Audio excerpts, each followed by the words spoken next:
Nasser Bourita est le visage emblématique de la diplomatie marocaine contemporaine. Actuel ministre des Affaires étrangères du Maroc depuis 2017, Bourita a joué un rôle clé dans l'orientation de la politique étrangère du royaume sous le règne de Mohamed VI. Son influence s'étend de la scène nationale marocaine aux enjeux maghrébins et internationaux. Nous allons explorer son parcours, ses actions majeures et son impact sur la géopolitique du Maroc au Maghreb, en passant par l'Afrique et le reste du monde, le tout sur un ton sérieux et informatif, avec une touche d'humour pour rendre le sujet accessible à tous. Avant de plonger dans le sujet, faites un petit geste qui change tout, abonnez-vous, likez et partagez cette vidéo. Né en 1969 dans la petite ville de Taounat, au nord du Maroc, Nasser Bourita n'était pas prédestiné à la lumière des projecteurs. C'est un pur produit de l'école marocaine de diplomatie, après des études en droit public et en relations internationales à l'université Mohamed V de Rabat, il intègre en 1992 le ministère des Affaires étrangères. Ses débuts au sein de la direction de la coopération multilatérale le familiarisent avec les arcanes des organisations internationales. Doté d'un esprit analytique et méthodique, il gravit rapidement les échelons, premier secrétaire à l'ambassade du Maroc en Autriche en 1995, conseiller au ministère puis à la mission du Maroc auprès de l'Union européenne à Bruxelles. Dans les années 2000, il dirige les divisions onusiennes du ministère, ce qui le prépare à traiter des dossiers complexes sur la scène mondiale. Son mentor, l'ambassadeur Abderrahim Benmoussa, lui transmet l'art de déchiffrer les dossiers multilatéraux. Bourita devient ensuite le collaborateur de Tayeb Fassifiri, ministre des Affaires étrangères de l'époque, qui le nomme directeur de cabinet en 2009. Après un passage comme secrétaire général du ministère, Bourita est propulsé ministre délégué en 2016, puis ministre des Affaires étrangères à part entière en avril 2017. Depuis, il cumule les casquettes de patron de la diplomatie marocaine, de la coopération africaine et de la relation avec la diaspora marocaine. Cette trajectoire est claire, bâtie loin de l'agitation médiatique, illustre la montée en puissance d'un diplomate technocrate, travailleur acharné et loyal aux directives de Sa Majesté le roi Mohamed VI. Sérieux, discret mais incisif, Nasser Bourita est réputé pour son approche pragmatique des relations internationales. On dit de lui qu'il épluche méticuleusement chaque dossier qui atterrit sur son bureau, maîtrisant les moindres détails juridiques des affaires qu'il traite. Son sens de la formule a d'ailleurs marqué les esprits. Interrogé sur la reprise des relations avec Israël, il a ironisé qu'il était prêt à s'allier avec le diable, si c'est dans l'intérêt supérieur du Maroc. Une manière imagée de souligner que, pour la diplomatie marocaine, la réelle politique prime sur les considérations idéologiques. Cette petite touche d'humour grinçant illustre le personnage, un fin stratège qui n'hésite pas à bousculer les conventions tout en gardant son sang-froid. Bourita est également connu pour son éthique de travail acharné. Les anecdotes ne manquent pas parmi ses collaborateurs, qui le décrivent comme un workaholic capable d'envoyer des instructions par SMS à 4 heures du matin et d'enchaîner les vols intercontinentaux sans relâche. On ne sait pas quand il dort, confie l'un d'eux, avant d'ajouter en plaisantant que le jour où il quittera son poste, il sera millionnaire, en miles aériens accumulés sur les compagnies aériennes. Ce dévouement absolu au travail diplomatique a permis à Bourita de piloter simultanément de nombreux chantiers complexes. Enfin, son style se démarque par une fermeté assumée. Fini, selon lui, le temps du paternalisme et de la diplomatie marocaine timorée. Celui qui veut traiter avec le Maroc doit le faire dans le respect de ses intérêts et de ses institutions. Des deals d'égal à égal, win-win, sinon on ne joue pas, martèle-t-il volontiers. Cette confiance en soi transparaît dans ses réparties parfois cinglantes. Ainsi, lorsque le Maroc n'a pas été invité à une première conférence de paix sur la Libye à Berlin en 2020, dite Berlin 1, Bourita a décliné avec froideur l'invitation tardive à Berlin 2 en déclarant que, il n'y a pas de solution berlinoise à un problème d'Afrique du Nord. Ce trait d'esprit, mi-pique diplomatique mi-vérité géopolitique, montre son attachement à ce que les questions régionales soient traitées par et avec les acteurs de la région. À l'échelle du Maroc, Nasser Bourita a largement contribué à renforcer la position diplomatique du royaume, notamment sur le dossier central du Sahara marocain. Ce conflit territorial, vieux de plusieurs décennies, reste la priorité numéro 1 de la politique étrangère marocaine. Bourita a mis en œuvre une stratégie tous azimuts pour consolider la souveraineté marocaine sur cette région. L'une de ses victoires diplomatiques les plus visibles a été l'ouverture, depuis 2019, de consulats étrangers dans les principales villes du Sahara, Laayoune et Dakhla. Une vingtaine de pays majoritairement africains mais aussi arabes y ont inauguré des représentations consulaires, entérinant de facto la marocanité du territoire. Même les États-Unis, dans la foulée d'un revirement historique sous l'administration Trump, ont projeté d'ouvrir un consulat à Dakhla après avoir reconnu la souveraineté marocaine sur le Sahara en 2020.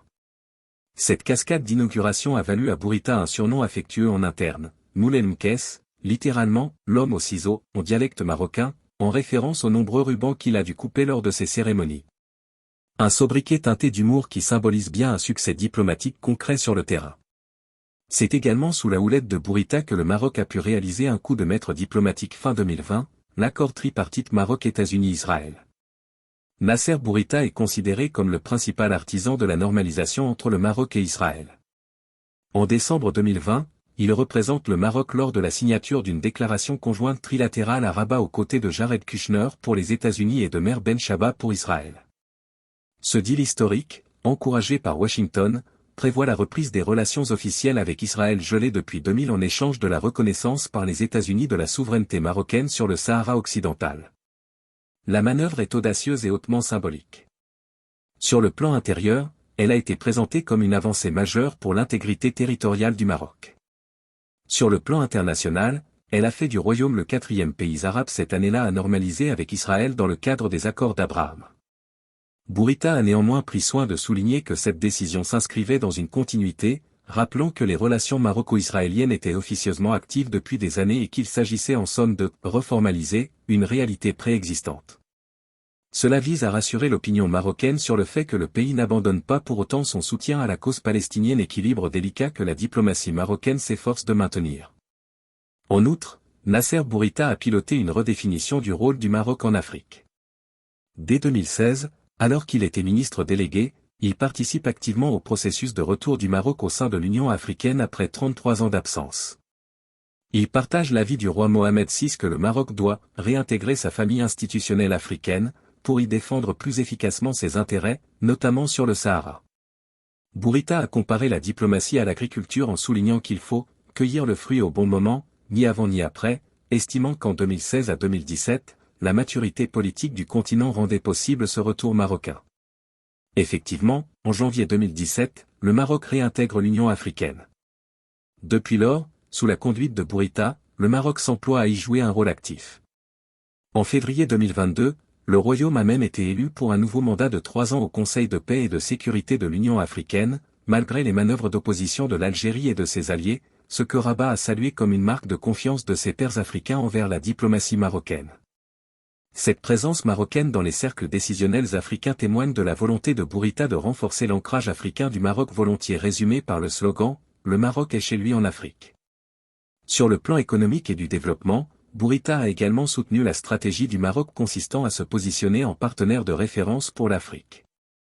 Sous son mandat, la diplomatie marocaine a multiplié les accords de coopération sud-sud, qu'il s'agisse d'offrir des formations, d'investir dans des projets d'infrastructures en Afrique de l'Ouest, ou encore d'apporter une aide médicale, notamment pendant la pandémie de Covid-19 où des fournitures marocaines ont été envoyées à plus de 15 pays africains. Cette diplomatie économique et solidaire vise à accroître le rayonnement du Maroc et à en faire un acteur incontournable du continent. Enfin, au niveau national, Bourita a entrepris de moderniser l'appareil diplomatique marocain lui-même. À son arrivée à la tête du ministère, il a donné un « coup de pied dans la fourmilière », selon des témoins. Il a œuvré à réhabiliter les diplomates de carrière parfois mis à l'écart par le passé, misant sur la méritocratie et la formation continue du personnel. Sous sa direction, le ministère a vu une féminisation accrue de ses effectifs, et l'introduction de procédures internes plus rigoureuses pour les nominations aux postes sensibles, afin que le Maroc dispose d'une diplomatie professionnelle, réactive et alignée avec les objectifs stratégiques fixés par le roi. Cet aspect moins visible du grand public a néanmoins son importance dans la pérennisation des succès diplomatiques du pays. Si le bilan de Nasser Bourita est globalement flatteur du point de vue marocain, il s'inscrit dans un contexte maghrébin sous haute tension. Sur le front des relations maroco-algériennes, les années récentes ont été marquées par une escalade sans précédent, et Bourita s'est retrouvé en première ligne de ce bras de fer diplomatique. Les deux puissances voisines du Maghreb sont en désaccord profond, principalement à cause du dossier du Sahara marocain, et cette rivalité s'est encore aggravée sous l'effet d'autres différends. Le point culminant a été atteint à l'été 2021, le 24 août 2021, l'Algérie a rompu unilatéralement ses relations diplomatiques avec le Maroc, accusant Rabat d'actions hostiles. Alger invoquait pêle-mêle le soutien affiché par l'ambassadeur du Maroc à l'ONU en faveur d'un mouvement séparatiste kabyle, le MAK, les déclarations jugées menaçantes du ministre israélien des Affaires étrangères en visite au Maroc, l'affaire d'espionnage au logiciel Pegasus, sans oublier bien sûr la question du Sahara. La réaction de Bourita a été mesurée mais ferme, il a déclaré avoir « pris note » de cette décision algérienne qu'il juge « complètement injustifiée » et « attendue » au vu de la logique d'escalade des semaines précédentes. En d'autres termes, Rabat n'a pas cherché l'apaisement à tout prix, estimant que la balle était dans le camp d'Alger. Depuis cette rupture, les deux pays voisins n'entretiennent plus aucun dialogue politique direct, et Bourita a répété que le Maroc ne tendrait pas l'autre joue face aux provocations.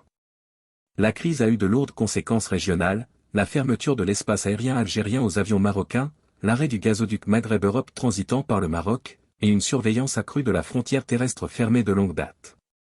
Le Maghreb, déjà fragmenté, s'est retrouvé plus divisé que jamais. Paradoxalement, cette période de tension a aussi vu le Maroc marquer des points dans son duel diplomatique avec l'Algérie. Profitant de son nouveau partenariat avec Israël, Rabat a soutenu en 2021 l'obtention par Israël du statut d'observateur auprès de l'Union africaine, une initiative vivement combattue par Alger. De plus, la coopération sécuritaire maroco-israélienne naissante a envoyé à Alger le signal d'une alliance stratégique se formant potentiellement à ses frontières. L'Algérie a perçu ces développements comme des manœuvres visant à la déstabiliser, ce qui n'a fait qu'exacerber son hostilité envers le Maroc. Bourita, lui, a maintenu le cap en défendant la légitimité du Maroc à nouer les partenariats de son choix et en appelant l'Algérie à s'occuper de ses propres défis internes plutôt que de chercher un ennemi extérieur. Au-delà de l'Algérie, l'équation maghrébine pour Bourita a impliqué de gérer les relations avec les autres voisins du Maroc, la Mauritanie, la Tunisie et la Libye.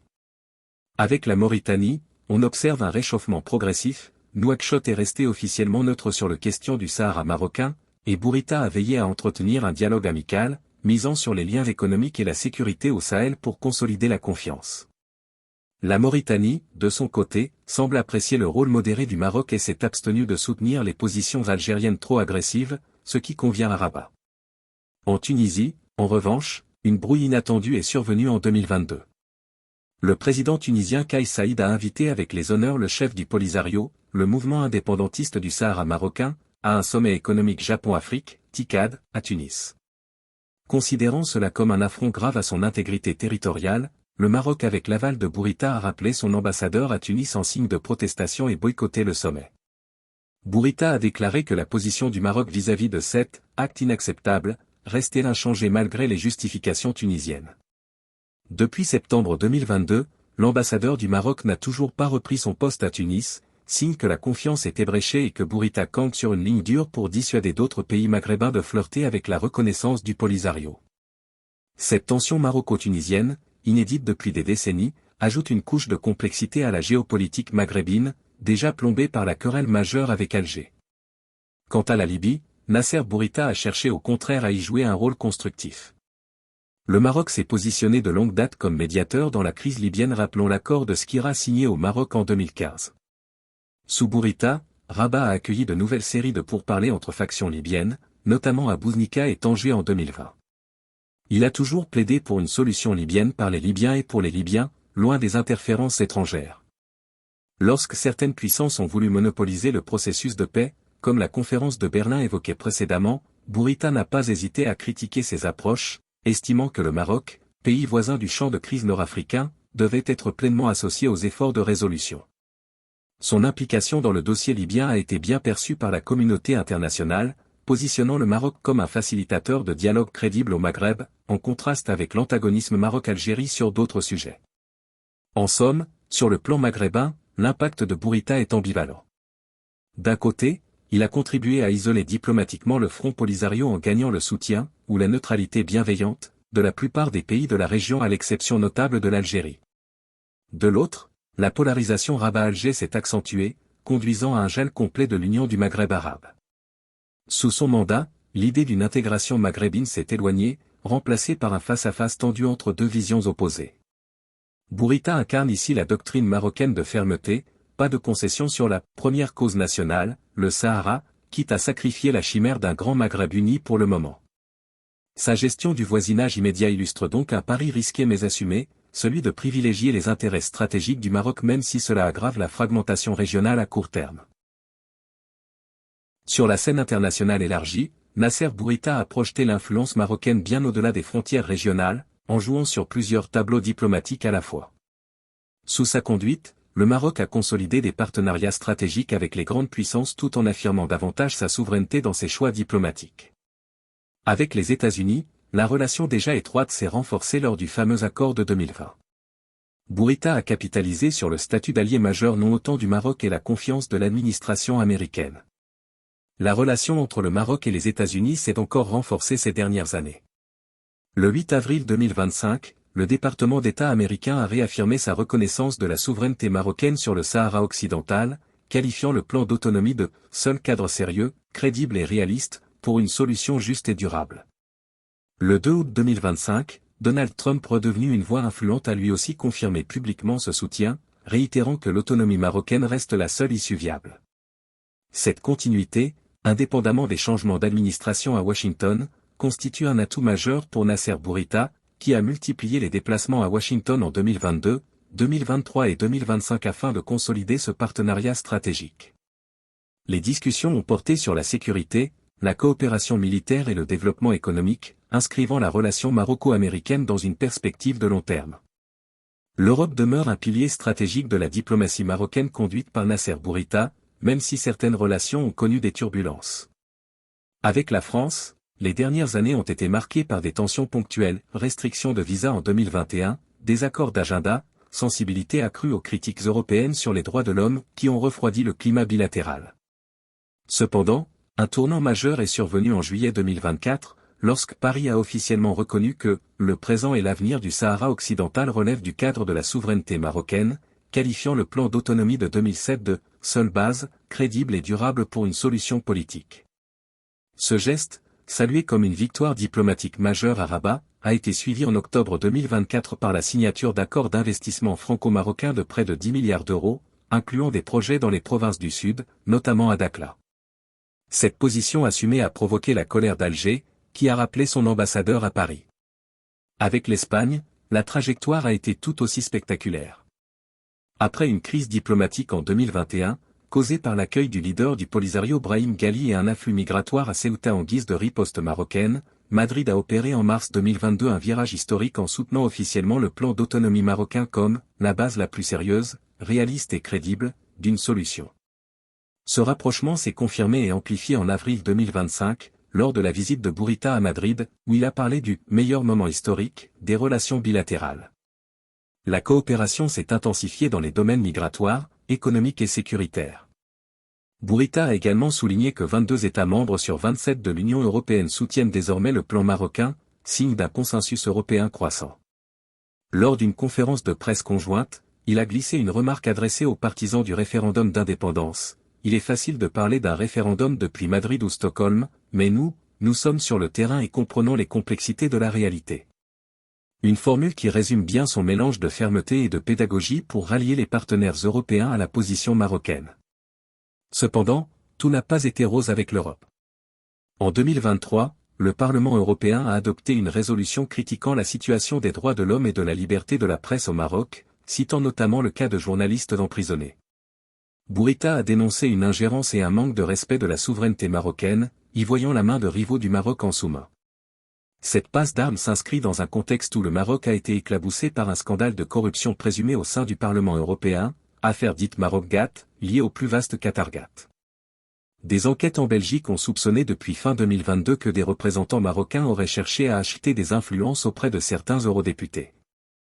Si Bourita n'est pas mis personnellement en cause dans l'instruction, il a rejeté ce qu'il appelle un « harcèlement médiatique et judiciaire » contre le Maroc, tout en évitant de braquer frontalement Bruxelles. Ici encore, on retrouve son approche mesurée, défendre bec et ongle l'honneur du royaume, sans pour autant compromettre la relation globale stratégique avec l'Europe.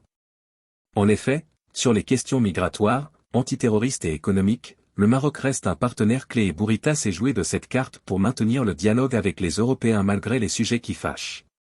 Sur le plan arabo-musulman plus global, Nasser Bourita a repositionné le Maroc de manière originale. La normalisation avec Israël, on l'a vu, a fait du bruit, mais le Maroc continue de se prévaloir d'un rôle spécial vis-à-vis de Jérusalem et de la Palestine. Bourita rappelle souvent que Mohamed VI préside le comité Al-Quds, Jérusalem, de l'Organisation de la coopération islamique, et que le Maroc n'a pas varié sur son soutien à la solution à deux États israélo-palestinienne. En pratique, la diplomatie marocaine tente un numéro d'équilibriste, se rapprocher d'Israël et des États-Unis d'un côté, tout en gardant la confiance de ses partenaires traditionnels du Golfe et en évitant de froisser l'opinion publique marocaine largement pro-palestinienne. Jusqu'ici, cette ligne a été maintenue sans heurts majeurs. Bourita est même parvenu à ce que le communiqué final du sommet de la Ligue arabe de 2022, accueilli par Alger, qui aurait pu être tenté de critiquer Rabat, ne condamne pas explicitement le Maroc pour sa normalisation avec Israël. Un petit tour de force diplomatique passé presque inaperçu, mais qui révèle la capacité de persuasion en coulisses du chef de la diplomatie marocaine. En Afrique, au-delà de l'Union africaine, Bourita a cherché à faire du Maroc un acteur diplomatique de premier plan sur les questions continentales. Le Maroc s'implique dans les opérations de maintien de la paix onusienne, il fournit régulièrement des troupes, dans les initiatives de développement, énergie propre, agriculture, et même dans la lutte antiterroriste au Sahel. Bourita a signé des dizaines d'accords de coopération avec des pays africains, renforçant l'influence marocaine en Afrique de l'Ouest et centrale. L'adhésion du Maroc à la CEDEAO, Communauté économique des États de l'Afrique de l'Ouest, a été envisagée et encouragée sous son mandat, même si le processus est en suspens. L'idée est claire, ancrer le Maroc en Afrique sur tous les plans, pour compenser l'environnement maghrébin bloqué. Cette approche contribue à redessiner la géopolitique régionale, le Maroc se présente comme un hub afro-euro-méditerranéen, profitant de son ouverture sur l'Atlantique et la Méditerranée, tandis que l'Algérie reste focalisée sur le Maghreb et le monde arabe. Enfin, Bourita a maintenu et développé les liens avec d'autres partenaires globaux. Avec la Chine, le Maroc a adhéré à l'initiative des nouvelles routes de la soie et bénéficie d'investissements chinois dans plusieurs domaines comme l'automobile et le secteur bancaire. Avec la Russie, une coopération stratégique existe, même si Rabat marche sur des œufs en raison de la proximité Alger-Moscou, ou encore l'Inde et le Japon, un réel soutien marocain sur certains forums multilatéraux et investissements industriels. Chaque fois, Bourita met en avant l'image d'un Maroc stable, modéré et fiable, ce qui lui vaut en retour l'estime de nombreux pays ne souhaitant pas se mêler de ces contentieux, comme le Sahara, tout en développant les affaires. Un exemple éloquent de ce positionnement est la politique climatique. Le Maroc s'est distingué en accueillant la COP22 en 2016 à Marrakech et en investissant massivement dans les énergies renouvelables comme la centrale solaire de Ouarzazate étant l'une des plus grandes au monde. Bourita a fait valoir ses engagements environnementaux sur la scène internationale pour renforcer le soft power du pays. En l'espace de quelques années, Nasser Bourita s'est imposé comme l'un des chefs de la diplomatie les plus influents du monde arabe et africain. Son impact sur la géopolitique marocaine est indéniable. Il a consolidé les acquis du Maroc sur la scène internationale, que ce soit en obtenant des soutiens sans précédent sur la question du Sahara occidental, en normalisant avec Israël pour servir les intérêts nationaux, ou en repositionnant le Maroc comme un acteur incontournable en Afrique. Sur le plan maghrébin, son mandat a été marqué par des tensions accrues, certes, mais aussi par une affirmation sans complexe de la place du Maroc face à ses voisins. Quant à l'échelle internationale, Bourita a su naviguer entre grandes puissances et forums multilatéraux pour faire entendre la voix du Maroc, tout en modernisant les méthodes de la diplomatie marocaine. Évidemment, tout n'est pas parfait. Ses détracteurs pointent une diplomatie marocaine devenue peut-être trop assurée, risquant l'isolement vis-à-vis de certains partenaires traditionnels. D'autres critiquent le troc diplomatique qui a lié la cause palestinienne au dossier du Sahara, ou les supposés manquements du Maroc en matière de droits internes qui ternissent son image. Mais force est de constater que Bourita, en bon soldat de Mohamed VI, a exécuté avec zèle la stratégie tracée par le souverain, défendre chaque pouce de la souveraineté marocaine, diversifier les alliances et ne plus accepter de leçons non sollicitées. Son style alliant sérieux académique et trait d'humour acerbe a apporté un souffle nouveau à la diplomatie marocaine, la rendant plus offensive et décomplexée que jamais. Pour le grand public marocain, Nasser Bourita reste un personnage relativement discret médiatiquement, loin de l'effervescence des politiciens locaux. Mais ces faits d'armes diplomatiques de Washington à Addis Abeba, en passant par Bruxelles et Tel Aviv ont un impact concret sur la vie du pays et sa stature dans le monde. Qu'on l'admire ou qu'on le redoute, M. Bourita a indéniablement marqué la géopolitique marocaine, maghrébine et internationale de ces dernières années. Et au vu des défis qui se profilent, nouvelles alliances à construire, rivalités régionales, repositionnements mondiaux, il y a fort à parier que le chef d'orchestre de la diplomatie marocaine n'a pas fini de faire parler de lui toujours avec le sourire en coin qui le caractérise, et, qui sait, une paire de ciseaux à la main pour d'autres inaugurations symboliques à venir.